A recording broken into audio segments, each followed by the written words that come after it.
ఇంకో పక్కన సుప్రీంకోర్టుకు వెళ్తారు. సుప్రీంకోర్టులో పక్కన రివ్యూ జరగబోతుంది. సుప్రీంకోర్టులో 16వ తారీఖు జరుగుతుంది. ఆ రివ్యూలోపు ఈ ఘర్షణ వాతావరణం జరిగితే అప్పుడు సుప్రీంకోర్టు ఏం చేస్తుంది? అప్పట్లో ఇలాంటి శాంతి భద్రతల సమస్య అన్న భయంతో ఏం చేసింది?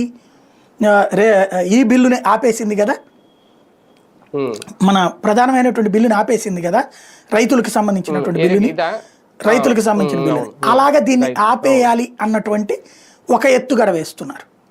నెంబర్ 1 అంటే భయపెట్టడం దేశంలో. రెండవది, ఇప్పటికే పాకిస్తాన్కి సంబంధించినటువంటి శక్తుల యొక్క కథ నడుస్తోంది. బెంగాల్లో ఆల్రెడీ హిందువులు పరారైపోతున్నటువంటి పరిస్థితి స్పష్టంగా కనబడుతుంది.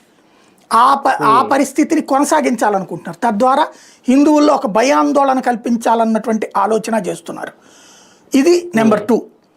అంటే ఈ టైంలో మిగతా ముస్లింలందరినీ పోలరైజ్ చేయడానికి దీన్ని ఒక అస్త్రం కిందన.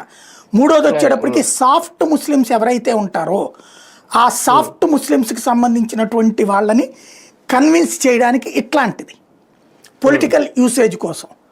ఇప్పుడు వక్ఫ్ సవరణ బిల్లు వలన ఒక్క ముస్లింకి ఎందుకు నష్టం జరుగుతుంది అనేది వీళ్ళు సమాధానం చెప్పలేకపోతున్నారు.